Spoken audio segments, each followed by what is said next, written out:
We are back at it for week 2, doing a little bit of algebra this morning, learning how to add like signs and opposing signs. So we're going to start with adding like signs, and we'll start with pluses. In our book here, we've got some examples. We're starting with a plus 2.25. And they would like us to combine that with a plus 1.50. So we have like signs, two pluses that we're dealing with here. And anytime we're dealing with two like signs, all we need to do is add those numbers together. So we can pull out our calculator. We have 2.25 plus 1.50. That's going to give us an answer of 3.75. So 3.75, and because we're dealing in plus, it's just more plus. So if you think about it kind of like money, if I had $2.25 and you gave me another $1.50, I would now have $3.75. This works the same way if we are talking about minus or negative numbers. So we would say, if we look at our second set of examples, we're dealing with a minus 2, combining that with a minus 150.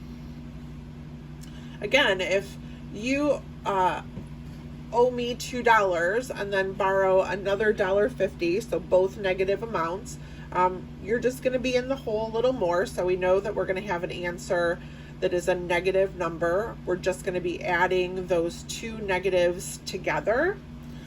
I'm going to do that again with our calculator because we love to be sure. So we've got a 2 combined with a 150 to give us an answer of 350, and we know that that's a negative because we were dealing with two minuses to begin with, so we should have an answer of minus 350. Like signs tend to feel a little easier because we're just going to add those two numbers together. However, we often have to deal with opposing signs, or a plus and a minus added together. So let's do a couple of those. Now, in this particular scenario, the easiest way to think about this is going to be to take a look at the two numbers that were given. So if we look at our example here, we're dealing with a plus 1025 and a minus 850. When we have opposing signs, we just want to take a look at the two numbers. So we're going to look at our 10.25 and our 850, and we're going to decide which of these two numbers is the larger number. Now, we're not taking the signs into consideration, we're just looking at the number itself. So in this scenario, the 1025 is the bigger number. That means that our answer is going to be a plus. And all we're going to need to do is subtract the smaller number, the 850, from our larger number, that 10.25. So if we pull up our calculator, we're just going to say 10.25 minus 8.50 should give us an answer of 1.75. And it's plus because we had more plus to deal with than we did minus. So our answer should be plus 1.75. Let's go ahead and do another one of these. So in this example, let's start with a plus 3. And then combine that with a minus 7. Now, as we look at our two numbers, the 7 is definitely the bigger number. And The 3 then is our smaller number. So we're going to be taking our 7 and then subtracting 3 from that. So remember, don't think so much about the signs here.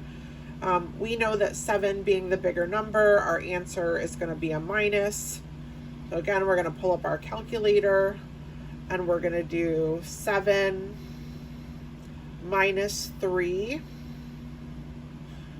That's going to give us an answer of 4. And we know that it's minus because we had more minus in our 7 than we had plus in our 3. So we have an answer of minus 4. So remember, when combining like signs, we're just going to add those together. So if I have a plus and a plus, that's just going to equal more plus. If I have a minus and a minus, that's just going to equal more minus. But when I'm combining signs that are dissimilar or that are not the same, I'm going to be subtracting the bigger number from the smaller number, and then depending on which of those two numbers was bigger, that's what's going to determine what our sign was. So if we look at our example again, 7 was definitely the bigger number, and that's why our answer was in minus form. Let's do one more of those examples just for practice to make sure that we're comfortable with that. Let's go ahead and just use minus 350 and a plus 4.75. As we look at our two numbers, our 475 is definitely the bigger number, which means we're going to keep the sign attached to that number. So we know that our answer is going to be in plus, and then we're just going to subtract that smaller number. So back to the calculator, we do 4.75 minus 350 gives us an answer of 1 1/4. We've already determined our sign to be a plus, so our answer is a plus 1.25. So a little algebra for our morning, combining like signs and opposing signs, and on to focal length. Hope you enjoyed the video.